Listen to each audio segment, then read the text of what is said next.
یہودی چاہتے ہیں کہ اللہ کے نور کو اپنے منہ کی پھونکوں سے بجھا دیں۔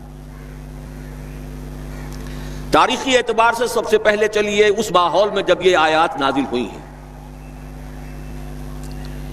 اس وقت اگرچہ اسلام کی مخالفت میں دو گروہ تھے جو سرگرم تھے، ایک مشرکین عرب جن کے سر خیل تھے مشرکین مکہ، اور دوسرے یہودی۔ چنانچہ یہی بات ہے جو سورہ مائدہ میں فرمائی گئی، لَتَجِدَنَّ أَشَدَّ النَّاسِ عَدَاوَةً لِلَّذِينَ آمَنُوا الْيَهُودَ وَالَّذِينَ أَشْرَكُوا، تم پاؤ گے کہ اہل ایمان سے دشمنی میں شدید ترین تمام انسانوں میں یہودی ہیں اور مشرک ہیں۔ مکے کے مشرک یا جزیرہ نما عرب کے مشرک اس وقت جن کے سر خیل تھے، جن کے لیے قرآن مجید میں سورہ توبہ میں ائمہ کا لفظ آیا ہے، فَقَاتِلُوا أَئِمَّةَ الْكُفْرِ، ایک طرف وہ تھے جو شدید مخالف اور دوسری طرف یہودی، لیکن ان دونوں کی مخالفت کے انداز میں فرق تھا۔ یہ نوٹ کرنا چاہتا ہوں میں آج، اچھی طرح سمجھ لیجئے۔ پہلا فرق یہ تھا کہ مشرکین عرب سامنے سے وار کرتے تھے جمع مردی کے ساتھ، ان کے مقابلے میں ان کی مخالفت میں کمینگی نہیں تھی۔ وہ اپنے باطل معبودوں کے لیے بھی گردن کٹا رہے تھے۔ ابو جہل نے کہا تھا ذرا نیچے سے گردن کاٹنا تاکہ اونچی نظر آئے کہ سردار کی گردن ہے، جب تم کسی چیز پر اس کو اوپر لٹکاؤ گے۔ 70 جانیں انہوں نے پیش کی ہیں بدر میں اپنے دین باطل کے لیے اور اپنے معبودان باطل کے لیے۔ اس کے برعکس یہودیوں کی مخالفت تھی کمینگی والی مخالفت،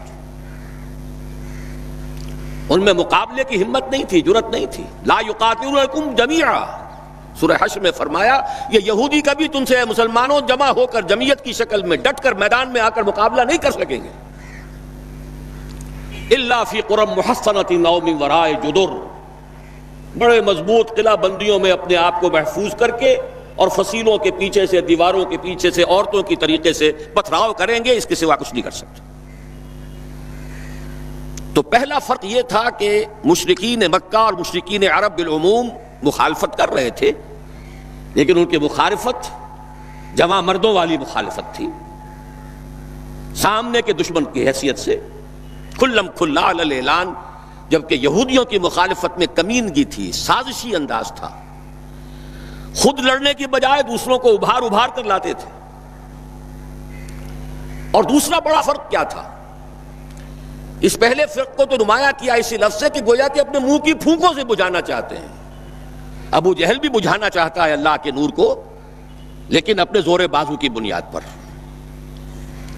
اور یہ لوگ کردار کے اعتبار سے اتنے گر چکے ہیں کہ زور بازو کی بنیاد پر نہیں، منہ کی پھونکوں سے بجھانا چاہتے ہیں۔ بہترین تعبیر کی ہے اس کی مولانا ظفر علی خان نے کہ نور خدا ہے کفر کی حرکت پہ خندہ زن، پھونکوں سے یہ چراغ بجھایا نہ جائے گا۔ دوسرا فرق یہ تھا کہ اگرچہ مشرکین میں بھی ایسے لوگ تھے جو پہچان چکے تھے کہ محمد اللہ کے رسول ہیں، سچے ہیں، صادق ہیں، لیکن وہ استثنائی معاملات تھے، وہ غافل تھے۔ قرآن مجید میں بار بار ان کے کفر کے لیے ایک توجیہ پیش کی گئی ہے کہ ان کے پاس کوئی رسول آیا ہی نہیں، ان کے لیے رسالت اور نبوت بڑی ایک عجیب سی شے تھی، وہ چیزیں ان کے ذہن سے بالکل خارج ہو چکی تھی۔ لیکن یہود کا معاملہ اس کے برعکس تھا، وہ 100% پہچانتے تھے محمد رسول اللہ کو صلی اللہ علیہ وسلم، بالخصوص ان کے علماء، یعرفونہ کما یعرفون ابناءہم، پہچانتے ہیں اسے جیسے کہ اپنے بیٹوں کو پہچانتے ہیں، علی وجہ البصیرۃ، وہ کسی مغالطے میں نہیں تھے، پوری ڈٹائی کے ساتھ پہچانتے ہوئے۔ آپ کو تو معلوم ہے کہ حضور صلی اللہ علیہ وسلم کی جو نشانیاں ہیں ان کا تو معاملہ بہت آگے کی بات ہے۔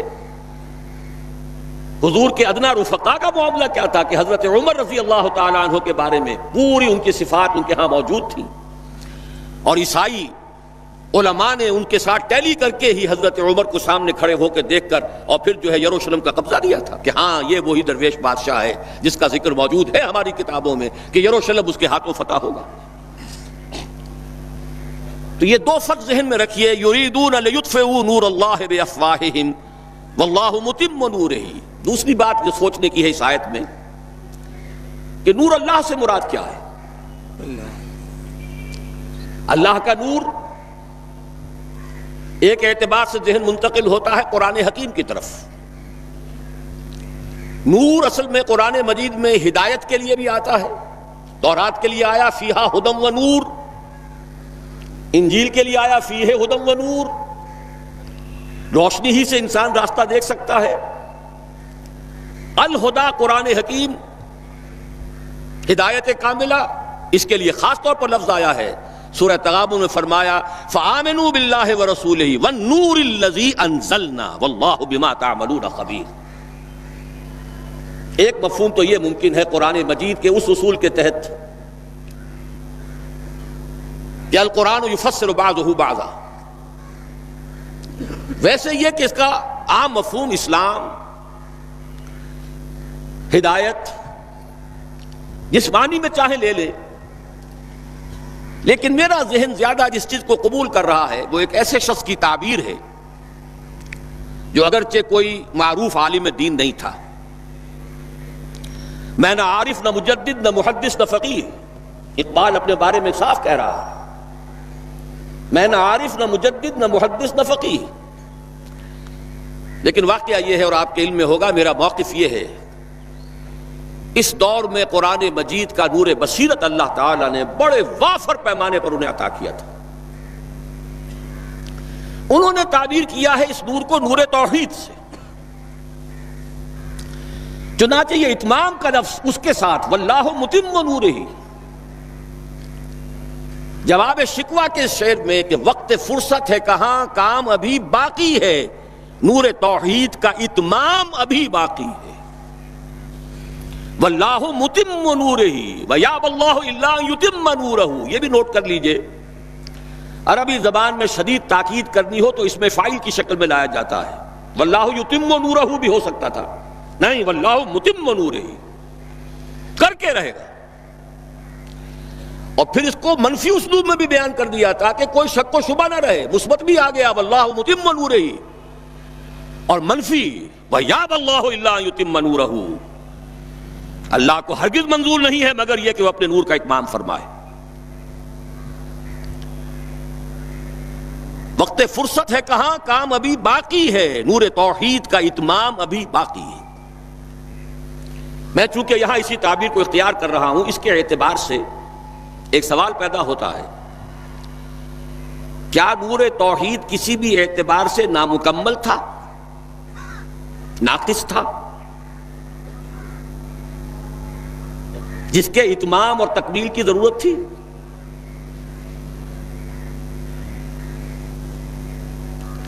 اگر میں اس سوال کا جواب ہاں میں دوں تو آپ سب چونک جائیں گے، لیکن میری وضاحت سن لیجئے۔ جہاں تک عقیدے کا نور ہے، عقیدے کی توحید ہے، اور انفرادی سطح پر اپنے عمل کی توحید ہے، توحید کے دو حصے سمجھ لیجئے۔ ایک توحید ہے عقیدے کی توحید، اللہ کو ایک ماننا، ایک جاننا، اس کی صفات میں، اس کی ذات میں کسی کو اس کا ساجی، ہمسر، برابر، ہم پلہ، کفر، ند، ضد نہ سمجھنا۔ ایک عمل کی توحید ہے کہ ایک ہی اللہ کے مطیع فرمان ہو جانا، ہما تن، ہما وقت، ہما وجوہ، مخلصین لہ الدین، یہ عملی توحید ہے۔ تو عقیدے کی توحید اور انفرادی سطح پر عمل کی توحید ہر دور میں مکمل رہی، حضرت آدم کی بھی مکمل تھی، حضرت نوح کی بھی مکمل تھی، تمام انبیاء کرام کی مکمل تھی، نہ ان کی عقیدے کی توحید میں کوئی کسر ہو سکتی تھی، نہ انفرادی سطح پر عمل کی توحید۔ لیکن ایک توحید ہے اجتماعی سطح پر عمل کی توحید، پورے نظام زندگی کا اللہ کے حکم کے تابع ہو جانا، یہ ابھی مکمل ہونا تھا، اس کی تکمیل ہونی تھی۔ افراد موحد تھے اپنی زندگیوں میں بھی، اپنے عقیدے میں بھی. نظام جیسا آج آپ غور کیجئے، بڑے بڑے فن خواہ موحد موجود ہیں ہمارے ہاں. فن خواہ سمجھتے ہیں اپنے آپ کو کہ معلوم ہوتا ہے شرک ہمارے قریب بھی نہیں آ سکتا. اجتماعی سطح پر ہم سب مشرک ہیں، پوری قوم مشرک ہے، مشرکانہ نظام ہے. جب تک وہ یکون الدین کلہ للہ نہیں ہوتا یہ نظام مشرکانہ ہے، قانون اللہ کا نہیں ہے. آپ کی عدالتوں میں اللہ کے حکم کی کوئی حیثیت نہیں ہے، آپ کی منڈیوں میں اور بازاروں میں اللہ کا حکم نہیں چلتا ہے. معلوم یہ ہوا کہ ایک ہے اجتماعی توحید. کچھ مواقع ضرور آئے ہیں تاریخ انسانی میں جبکہ اجتماعی توحید بھی ہوئی، حکومت قائم ہوئی حضرت داؤد کی اور حضرت سلیمان کی، وہ اجتماعی توحید کی تھی.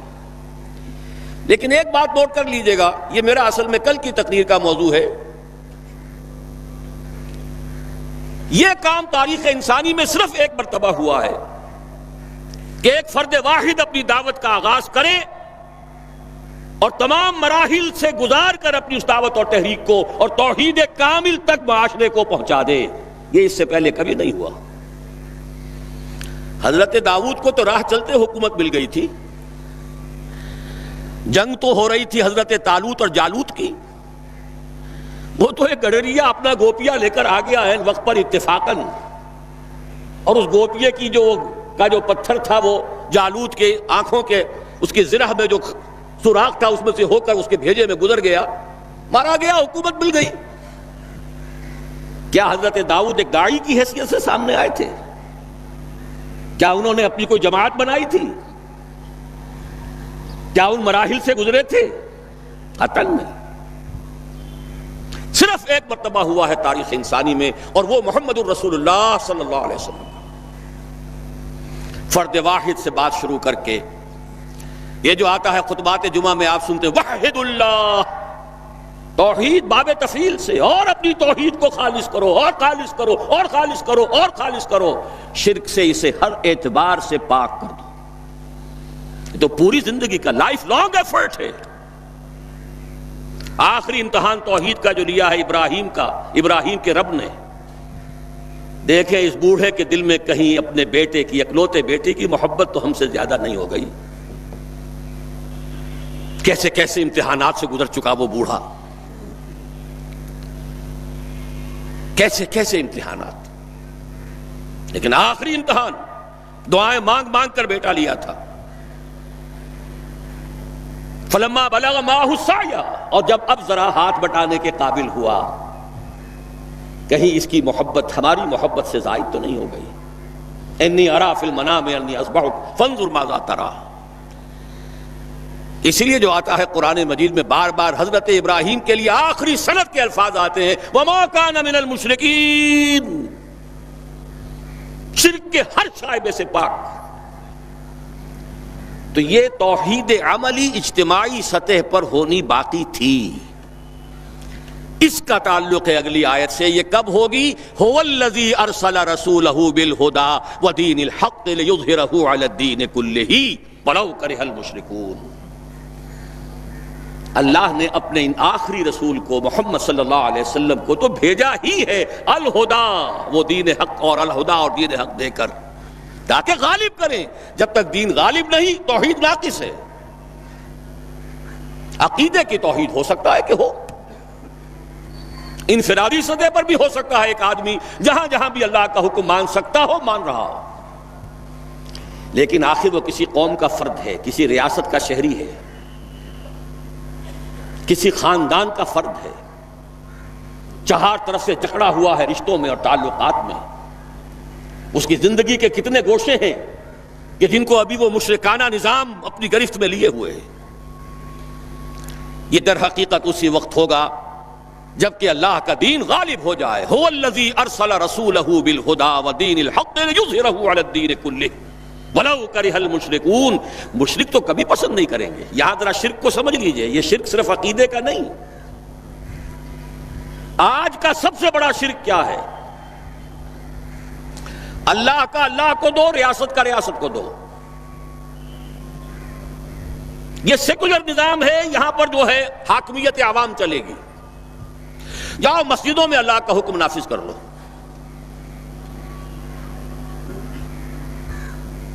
یہ سب سے بڑا شرک، کبھی گوارا نہیں کریں گے. وہ توحید ہو جائے، اللہ ہی کا حکم چلے، سب پر یکساں جاری ہو جائے، سب یکساں اللہ کے حکم کے تابع ہو جائیں.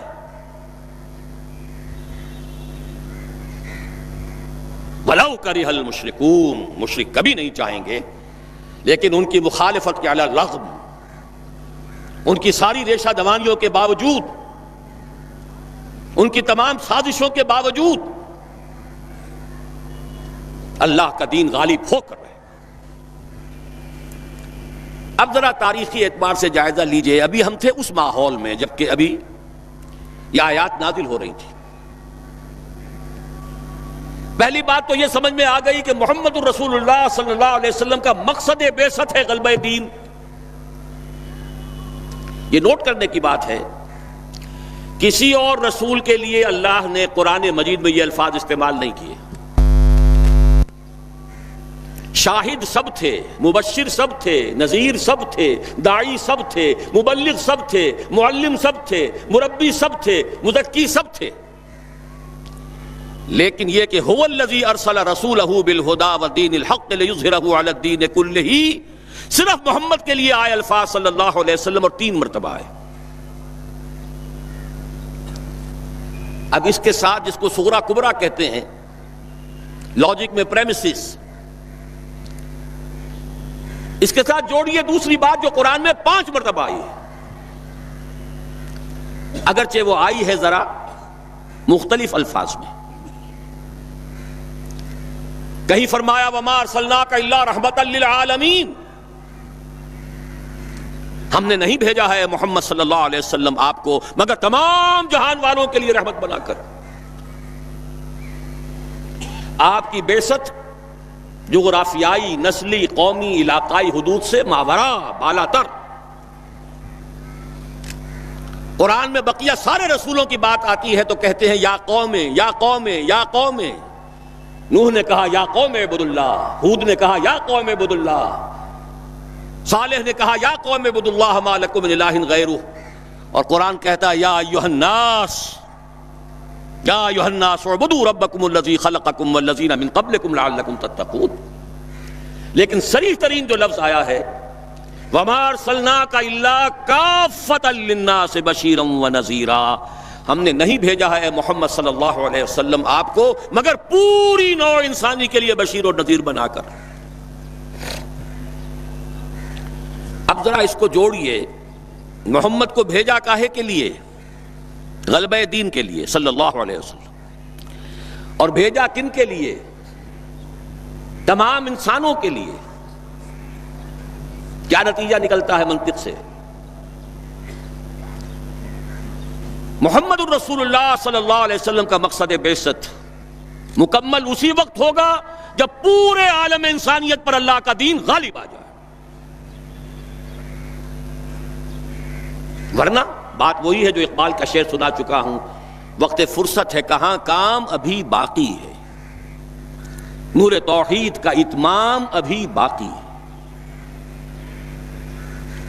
لیکن یہ کہ اگر اللہ نے واقعی بھیجا محمد کو دین کے غلبے کے لیے صلی اللہ علیہ وسلم، اور اگر بھیجا ہے پوری نوع انسانی کے لیے، تو ناممکن ہے کہ یہ دنیا ختم ہو جائے اس سے پہلے کہ محمد الرسول اللہ کا مقصد بعثت مکمل ہو.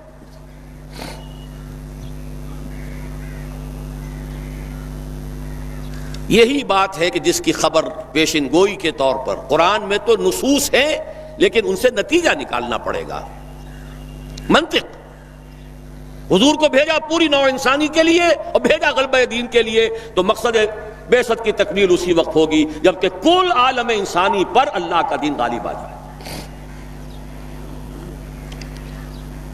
اسی کے ساتھ اب ذرا یاد کیجئے سورہ نور کی آیت، جس کو اللہ کے فضل و کرم سے ہم نے کافی عام کیا ہے.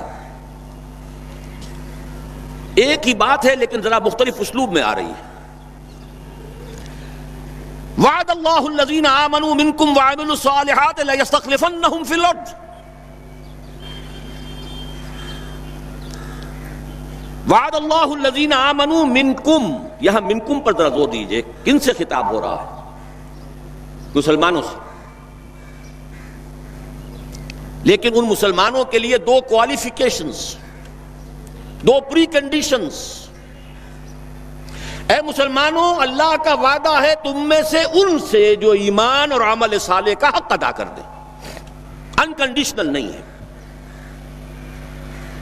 وعد اللہ الذین آمنوا منکم وعملوا الصالحات، ایمان اور عمل صالح کا حق ادا کر دو تو اللہ کا وعدہ ہے. اور وعدہ کتنا مؤکد ہے، نون مشدد کے ساتھ تینوں دفعہ، اور ایک ہی بات کو تین اسلوبوں میں. لَيَسْتَخْلِفَنَّهُمْ فِي الْأَرْضِ، لامن خلافت عطا فرمائے گا انہیں زمین میں. كَمَا اسْتَخْلَفَ الَّذِينَ مِن قَبْلِهِمْ، جیسے کہ خلافت عطا کی تھی ان کو جو ان سے پہلے تھے. جب مسلمانوں کو خلافت اور حکومت عطا ہو جائے گی تو اس کا منطقی نتیجہ ہوگا کہ دین غالب ہو جائے گا. لیکن اس کو بھی کھول کر بیان کر دیا، وَلَا يُمَكِّنَنَّ لَهُمْ دِينَهُمُ الَّذِي ارْتَضَىٰ لَهُمْ، اور لازماً متمکن کر دے گا، غالب کر دے گا ان کے اس دین کو جو اللہ نے ان کے لیے پسند فرما لیا ہے. الْيَوْمَ أَكْمَلْتُ لَكُمْ دِينَكُمْ وَأَتْمَمْتُ عَلَيْكُمْ نِعْمَتِي وَرَضِيتُ لَكُمُ الْإِسْلَامَ دِينًا. اچھا، جب مسلمانوں ہی کی حکومت ہو جائے گی، دین کا غلبہ ہو جائے گا، تو ظاہر بات ہے مسلمانوں کے لیے بندشیں اور خوف تو ختم ہو گئے.